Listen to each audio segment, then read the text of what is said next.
Let's do this. The Cult of Hockey podcast. For the faithful and for the faithful.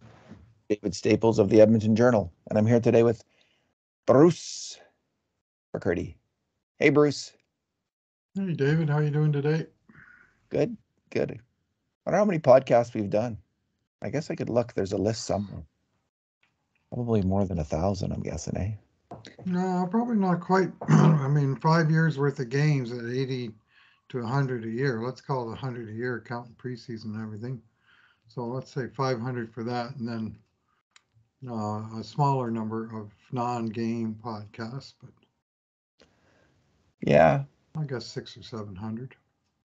All right. We'll have to check. Um, Bruce, good game tonight. It was. 4-2 win for the Edmonton Oilers just when they really needed it. The record is now 2 wins above 500. Is it 9-7? Is that it? Yes. Yeah. 9 wins, 7 losses. It's been a weird season, weird up and down seasons. They've looked really good in their wins, and often looked really bad in their losses. One of their goalies is going great, and the other one's going really bad. Um, it's just been their offensive play has been super strong, and their defensive play has been often really weak. But sometimes they do get it together defensively, and they put together a pretty strong game. Now, this game wasn't necessarily that. The Oilers gave up a lot of good chances, and Stuart Skinner um, had to come up big for the win. But the Oilers did, I think, play fairly strong defensive hockey in the third period, Bruce. They gave up 3 grade A shots in the third period. 2 of them were goals, and but there was only one. Only one of the goals, I think, was a real iffy play. Only one of those grade A shots was a real iffy play by the Oilers. The second goal from Florida, so a pretty good overall effort from the Oilers there, and they sure needed that win. Yeah. No, they definitely needed to stop the bleeding and come back hard after that very poor showing in Carolina the other night. Hi, criminy. All right, this is our two good things, two bad things, and two numbers podcast because it's a win. We'll go and a big win. That was a big win. Come out of that tough road trip with 2 wins and 2 losses. We're going to go with two good things each. Bruce, why don't you start it off? What's your first good thing? Well, I'm going to go with what seems to be the biggest thing in every game, the first goal. Yeah. I mean, since the Oilers blew that 4-3 lead, or that two-goal lead against New Jersey and lost 4-3 with the two late goals, the last 5 games in a row, whoever scored first has never trailed in the game. And 3 times that was the other guys, and Dallas, Washington, and Carolina, and twice it was the Oilers in the 2 games in the state of Florida, Tampa, and now at Florida today. So scoring first is huge. And first things first, they actually made it out of the first period without giving up a late one, the way they did in Washington I and was waiting. Carolina, I zero was waiting. zero, and you're sort of waiting for the first shoe to fall with a mighty thud. But they managed to get through the first period and actually well into the second frame, 11 minutes and 49 seconds, so more than halfway through regulation. And they got the most precious kind of goal in a tight game, especially a tight away game, um, where all of the big players are kind of being held in check. And instead, it was the Oilers' fourth line that contributed that all important first goal.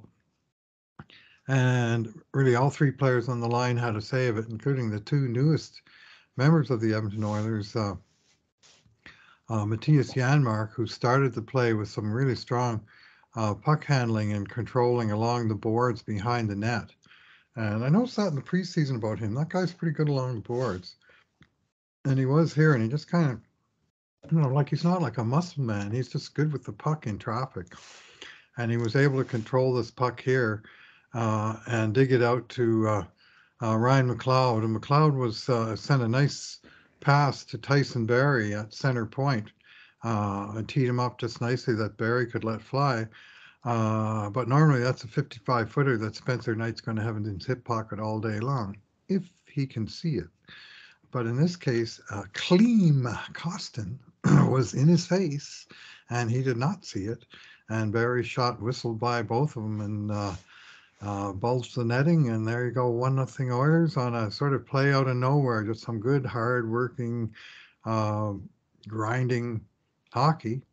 Take your shot when you can get it, and hope it has eyes, and the goalie doesn't. That's exactly what happened there. So hats off, especially to the newcomers. Nice to make a real positive contribution in what became a 1-goal win, essentially. That was a huge play in this game.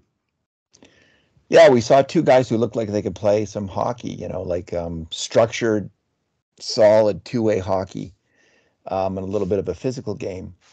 And I kind of think it speaks to the salary cap trouble that the Oilers are in. They're just so tight to the cap.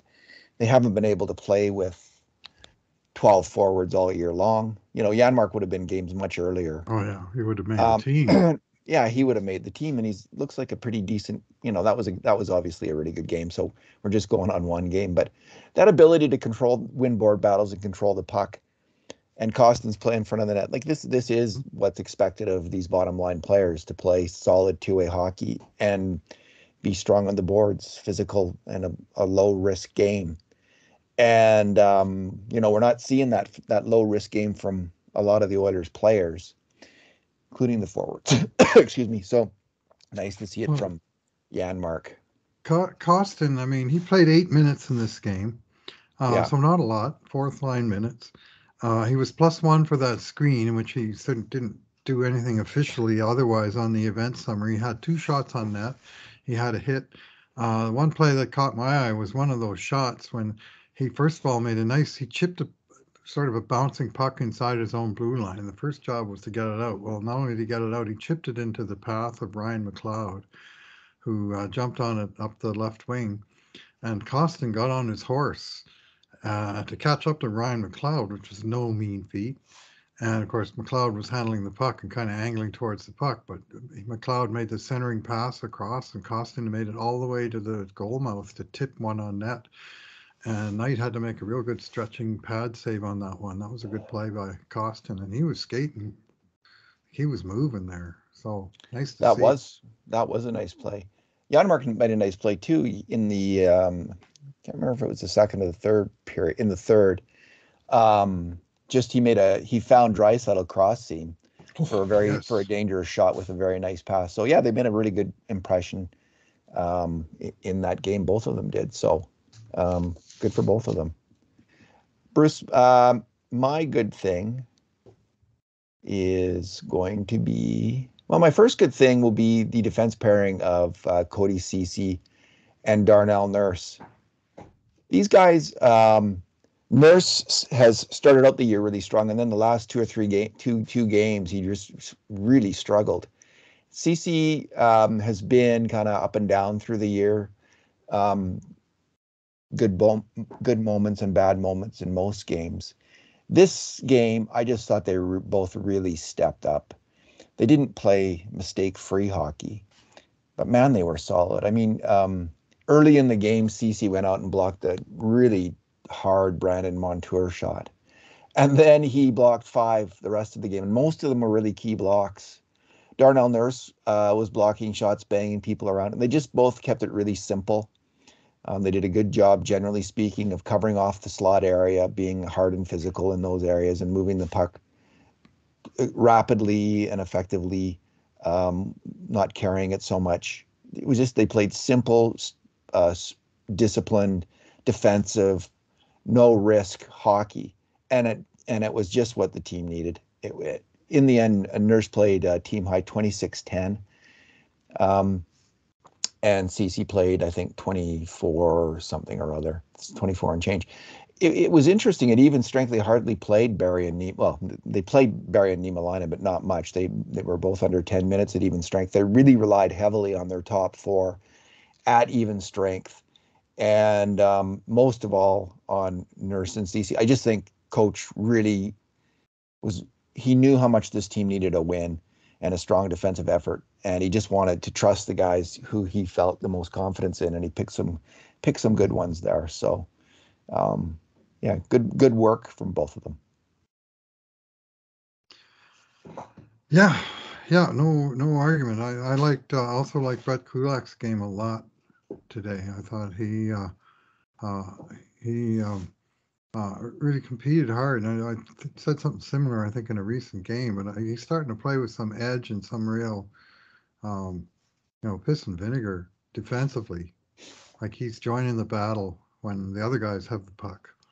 And it's not just, he's got good skating, he moves puck okay, and he's not, I mean, he's a puck moving defenseman in one sense, but I'm liking his defensive game. Just, he arrives in good position and he arrives, ready to battle. And, Did he put? what's not to like?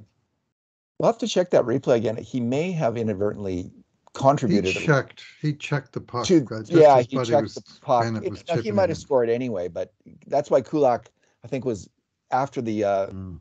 after the goal against. He looked kind of distraught for a second there, and I think that's why. But that was Bennett was right in there and might well have scored anyway. So he's like, yeah, he slashed it off his stick as Bennett's kind of shooting it anyway. So, but I agree. Kulak came on, and the Oilers came on as a team defensively as the game went along and were more solid. Um, your second good thing here now?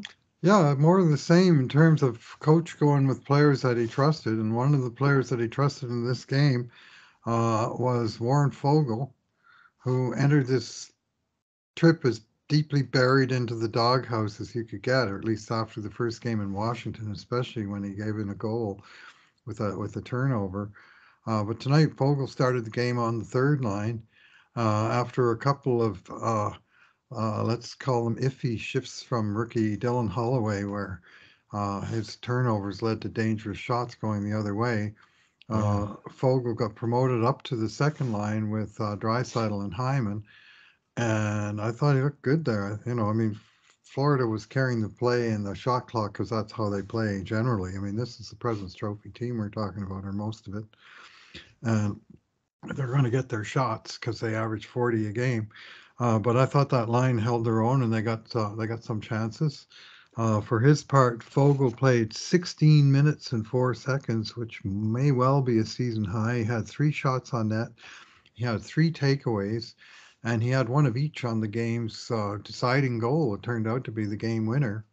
5 minutes left in the third. The Oilers hanging on to a 2-1 lead, and Fogle steals the puck off of none other than Alexander Barkov, one of the very best players in the National Hockey League, or the world for that matter, in Yeah. his own zone. A great two-way player, Barkov. Well, Fogle got the better of him, worked the puck off of him, got it through to Draisaitl, and then Draisaitl fed him back the return pass, and Fogle just fired away and picked the corner. None of this, what should I do next? Ticky-tacking around like too many of them seem to be doing when they get chances in tight. He just let fly, and for the second time in the last 2 wins, he let fly and beat a pretty darn good goalie. This time, Spencer Knight from the slot.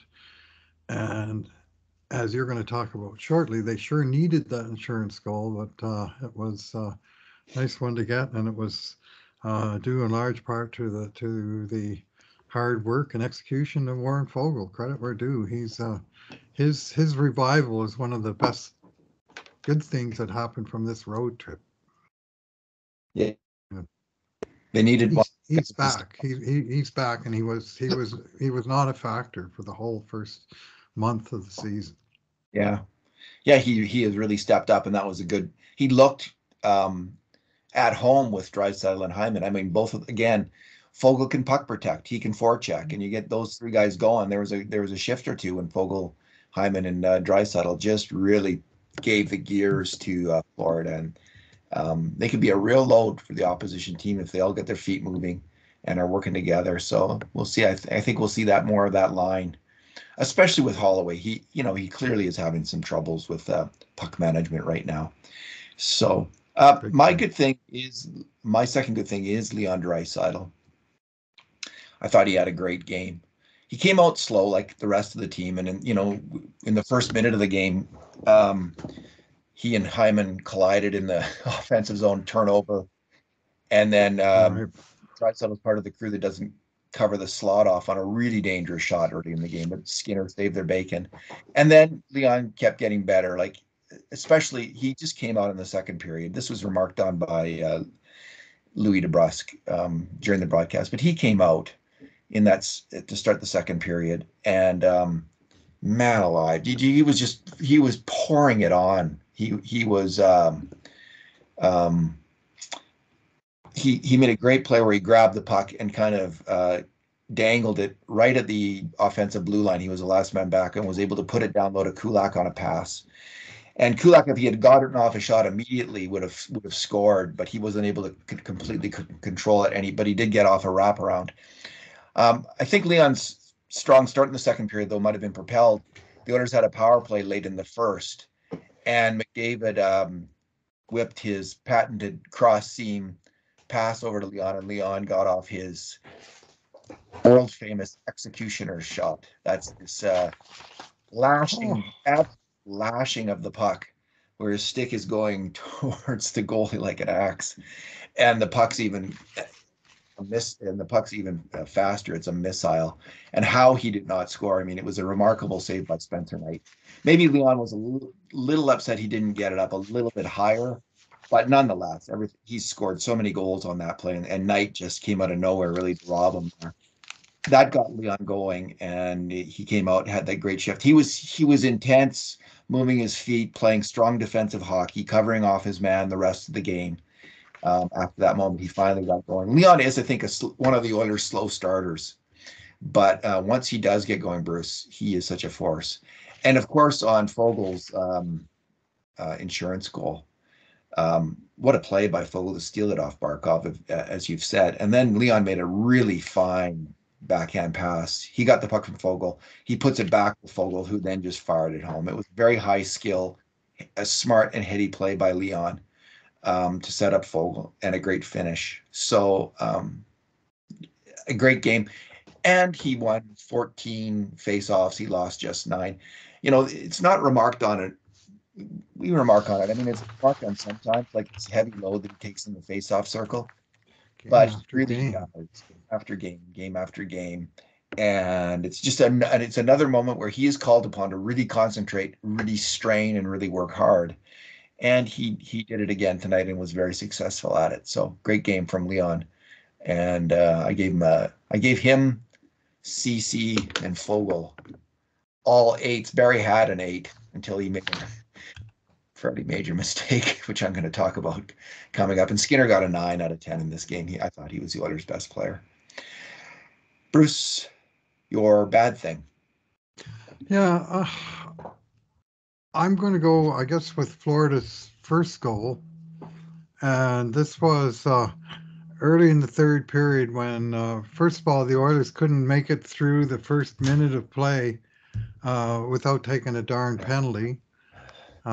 Stick came in parallel on Hyman. That wasn't a penalty, but Hyman did grab the guy's stick, and that was a penalty.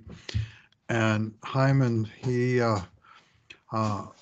so he went off to the box, grumbling a little bit, and the Oilers almost killed the whole penalty. In fact, they killed enough of it to fool the official scores into thinking it was an even strength goal, and in fact, it wasn't. There was 4 seconds left in the penalty. Yeah. I have a few issues with the scorekeepers in Florida today, but they're not the bad thing. This goal, and it was more bad luck than anything, really. I slowed down the replay. The shot came in from the point, and it hit one of the Oilers in front. I can't remember if it was Nurse or Cece. And it just bounced sideways right across the slot into the lane of Sam Bennett. And I slowed down. I looked at the replay, and all 5 Oilers, the 4 penalty killers and the goalie, all reacted by rotating to their right to try and get in the lane. A couple of them diving across. And Bennett just beat them all by just jumping on, seeing the chance first, and he was moving towards the puck before anybody else was, and he was moving forward on it, whereas the other guys were trying to go sideways, and he just hammered it high, short side, just inside the post before Skinner can get over there.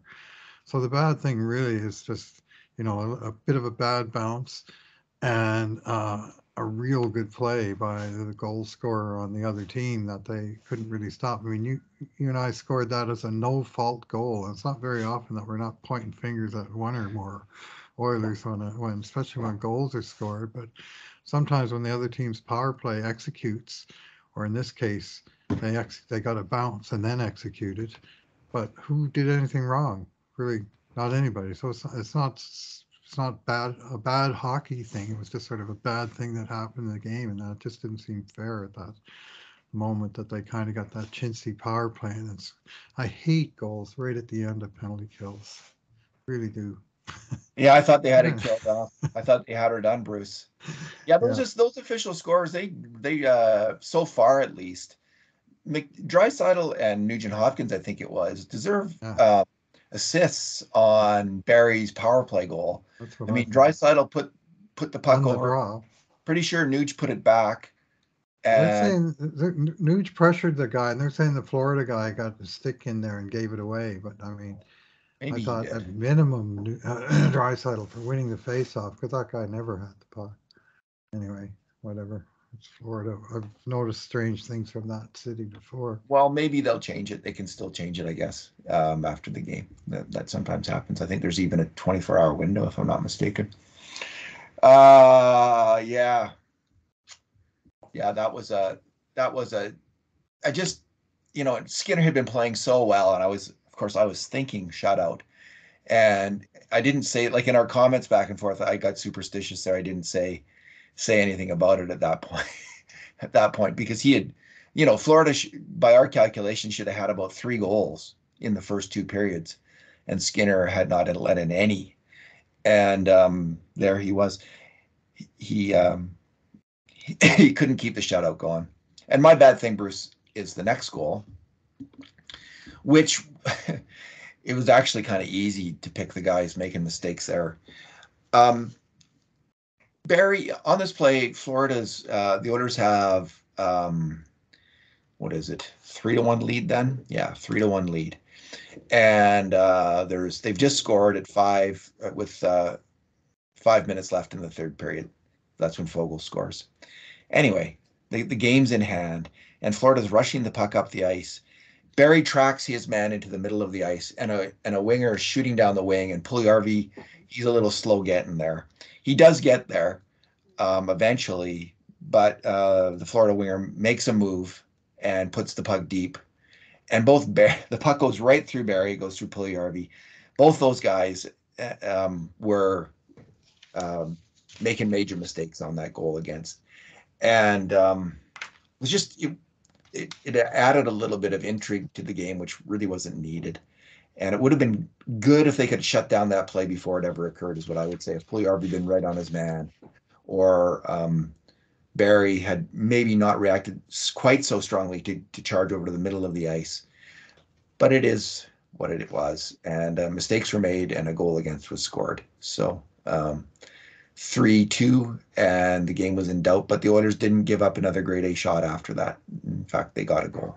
Yeah. So Frustrating to give up a goal in the very next sequence after the insurance goal, but I mean, as Jack Michael said, that's why they call it insurance goals. And it was, I mean, it was a good 2-on-2 play by Florida, but what wound up happening was that on the give and go, both Puljujärvi and Barrie rotated to the guy who got the pass and let Bennett go to the net. And Buddy's, they played the passer, and neither one of them actually interrupted the pass. So they were able to turn that 2-on-2 into a 1-on-0, and then Kulak came diving in late, and he may have clashed sticks with the goal scorer, but Bennett took it hard to the net and popped her home. And just it doesn't take much of a mistake, in oh no. NHL hockey for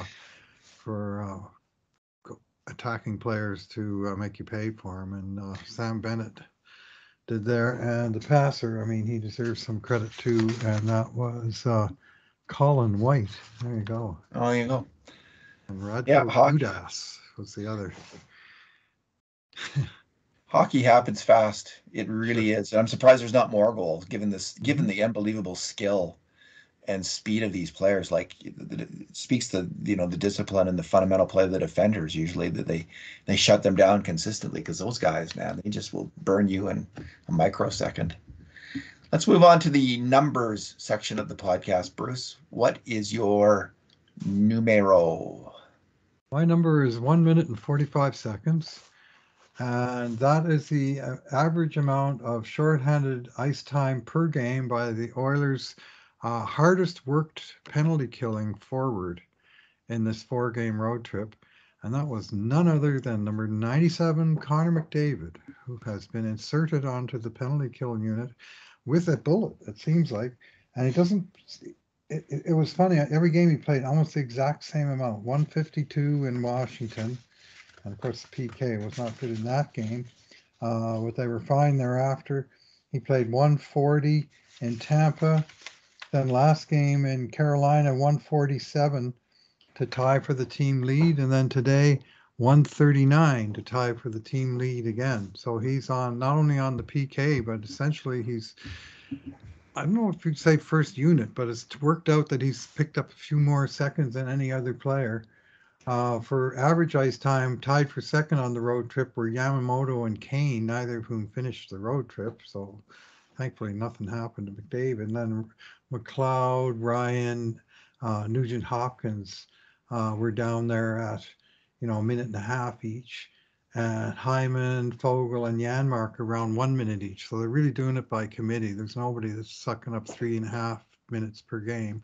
But McDavid is in there, and Draisaitl, surprisingly, was way down in 10th place at just 42 seconds. And normally he's, because of his face-off skills, he gets extra duty on the penalty kill. But on this road trip, at least McDavid was promoted within the PK unit. It'll be interesting to see if that's just a short-term thing or if it's a thing. Because McDavid short-handed, I mean, it could mean, good things occasionally, because he's pretty capable of turning a 50-50 puck into a breakaway. He made one really nice play in a key penalty kill, I think, early in the third. Yeah, early in the third when they were almost killed off that penalty. He got the puck. He rushed that puck right out of there. And what I like about him on the PK is he's so fast, right? Like he's fast on loose pucks. Absolutely crucial. So I think I like him. I may like him as much as Leon out there.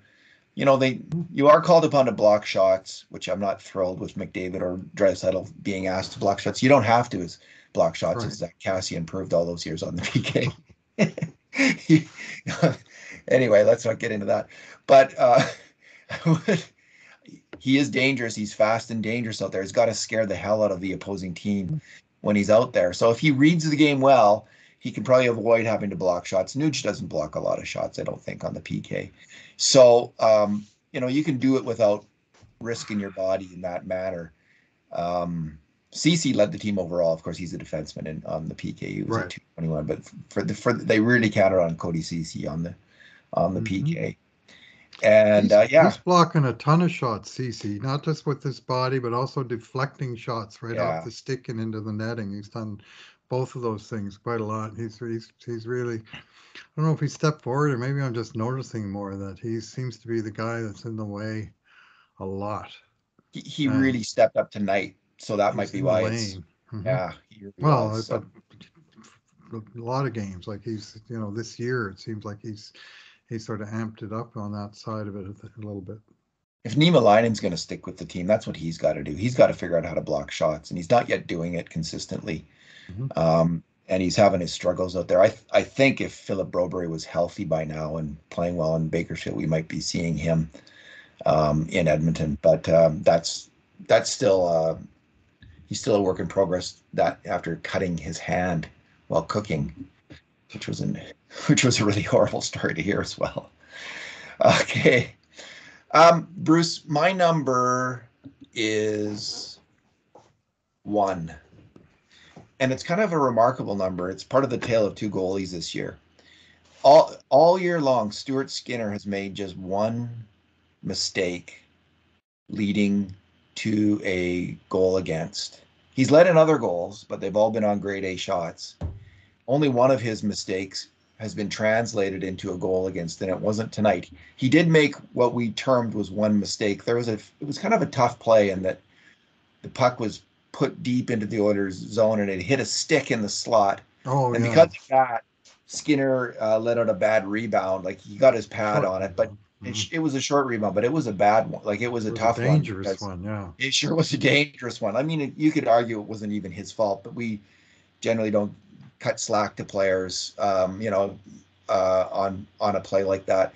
And anyway, they almost put that in, but he's only let in one goal all year, as opposed to Jack Campbell, who in his 10 games has let in of the mistakes he's made. We've tracked Jack Campbell with 18 major mistakes on grade A shots. Well, 13 of them, Bruce, have ended up in the Oilers' net.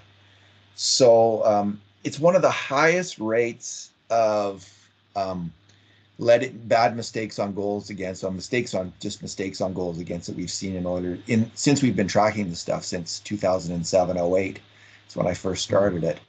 And there's only two goalies who have let in a higher rate of mistakes on goals against per game than Jack Campbell so far this year. That's Ilya Bryzgalov and Jeff Durant-Delaurier. So I'm just not going to say anything else. I don't think you need to. And I don't want to pick on Jack Campbell because I do think the season's young. Uh-huh. He can still turn it around, and I expect he will come back on this. But it is Yeah. remarkable. Skinner has just been playing. When he has made mistakes, he's had some good luck. He hasn't made that many bad mistakes, but they haven't ended up in the net. And he had another super solid game tonight. He just looks, even in the games where he's let in 4 or 5 goals. I think there's one he let in 5, if I'm not mistaken. His Washington game. let in 4. He's looking good in the net. He's just confident in that, square to the shooter. Very square. Yeah, I really like that. good glove hand. Hasn't let any much through his glove hand. Man, he's been the best goalie in Oilers history. The fewest rate of mistakes on goals against that we've ever seen from Stuart Skinner so far this year. So there's probably going to be some meeting in the middle between Skinner and Campbell before this year's over. But Stuart Skinner has, I mean, it's not a stretch to say he's earned the number one job right now. They're going to be relying on him. Now they might just go with the hot goalie, like if Skinner, he'll get the next start. I'm almost guarantee you he'll get the next start, because you can't explain it to the team otherwise. Like he's got to get the next start, and because you got to win. And maybe if he plays poorly, they'll go back to Campbell. I think they'll probably go with that. Who's ever hot, they'll go with. But Stuart Skinner, he's earned that. He's bumped himself up to be, the one A or 1B, 1B goalie through his excellent play this year. And again, just one mistake. I think, are we in 6 or 7 games for seventh? This was his 7th game, 6th start in 7th game. And he's just made one mistake that has led to a goal against. So that's pretty remarkable. Pretty good. That is very good. The best we've seen, Bruce, over a full season was Mike Smith when he had that absolutely fabulous season in 2021, 923 save percentage. And in the games he played, he made 14 mistakes and ended up as goals against. So that was 0.45 per game. That's the best we've seen in all these years tracking this stat.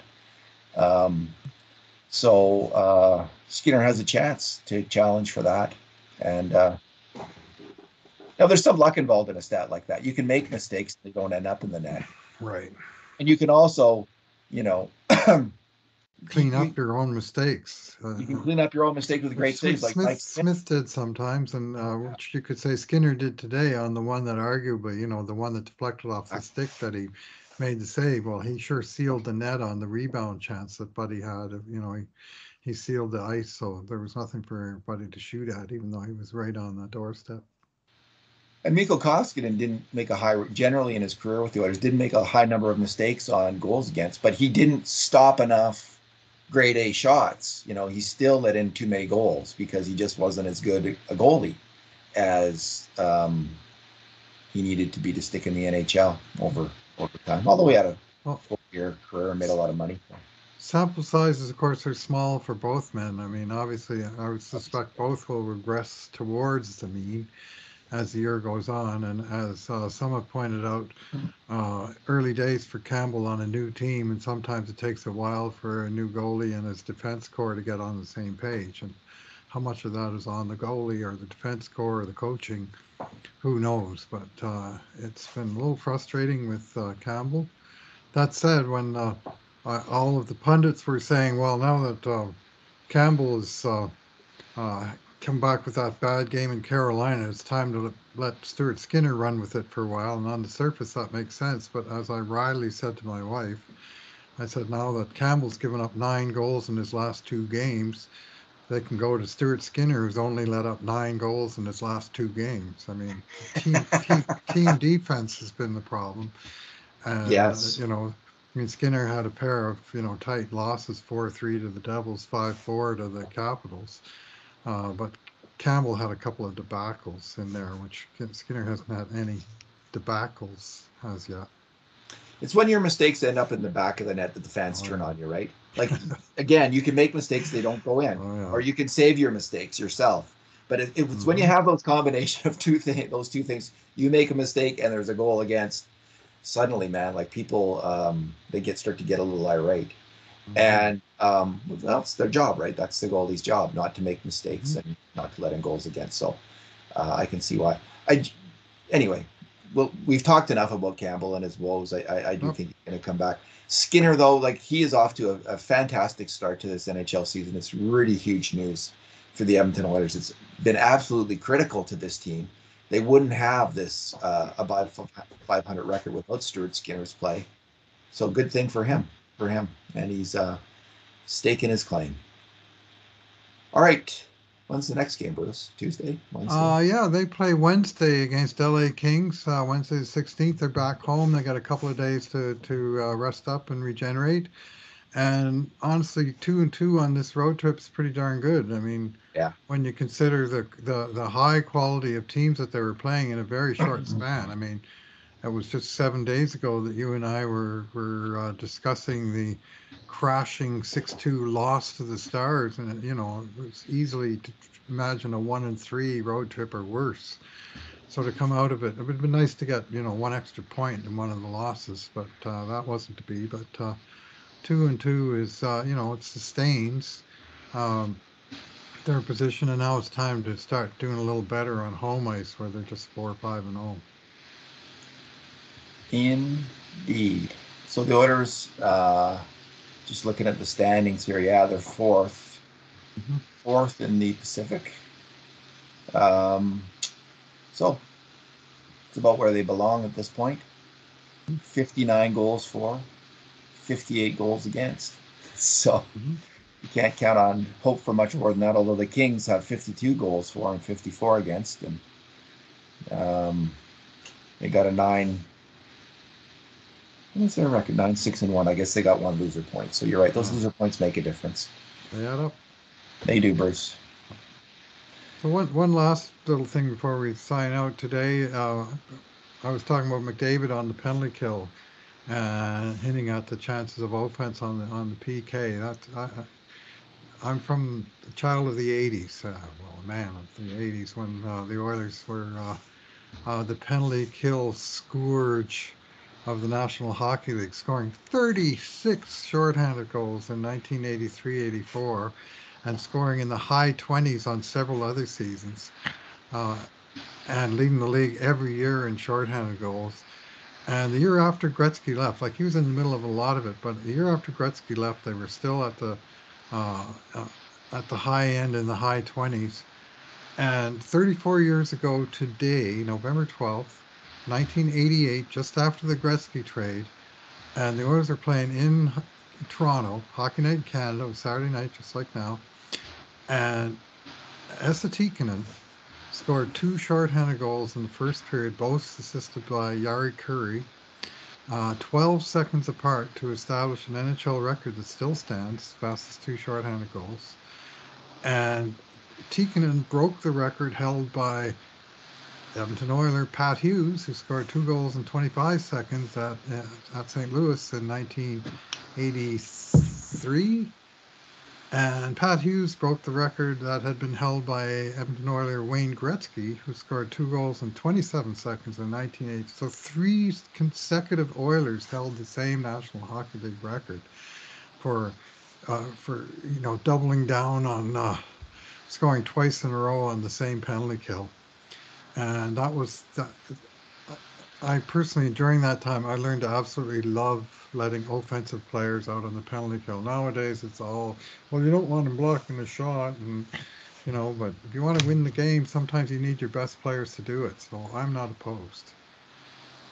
Yeah, you don't want them blocking the shot You though. don't want them blocking shots, You no. don't. It's not. But you do. It's exciting to have McDavid out there. And if he's not done well in the past is the problem. Mm-hmm. He's not read the game defensively exceedingly well on the PK. He's looked better. So we'll see. We'll see what goes. We'll see how this plays out as this goes forward. They certainly need the help, Bruce, because they're not doing well at all. I mean, I'd still like to see Jesse Puljujärvi get a chance on the PK. I don't understand why he's such a big guy with such great reach. Makes no sense to me, but anyway. Yeah, Oilers beat Toronto that night 6-2. Esa Tikkanen had the hat trick of 4 points. I think Curry had 4 points. And that was the moment that, for me as a fan, that the fog lifted from the Gretzky trade. And I thought, you know what? We still got a pretty damn good team here, Gretzky or no Gretzky. That, we can go right into Maple Leaf Gardens and stomp them, right in their own barn on Hockey Night in Canada. Maybe, you know, life isn't great, but life is good. Even though we lost the great one, there's life after, not just life after hockey, but life still within hockey. And sure enough, that team was good enough to win another Stanley Cup and 3 more division titles before everything came apart eventually a few years later.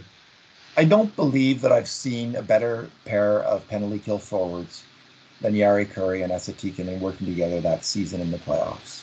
It's the Mm-hmm. it's the most effective, cohesive combination play between two players. They just worked in lockstep. They were absolutely fantastic. Defensively and then on the counterattack. I mean, Yeah, those Oilers, what they were excelled at more than anything else was the counterattack, and that's just built into the penalty kill. The other yeah, team is on the attack by definition. And when you get the puck, it's a counterattack, and even if it's a 2-on-2, or especially if it's a 2-on-1, danger Will Robinson for the other guys. When those two guys are Gretzky and Curry, or Messier and McTavish, or Tikkanen, and Glenn Sather's attitude always was to go for it, even when his team was at a numerical disadvantage. gotta love it.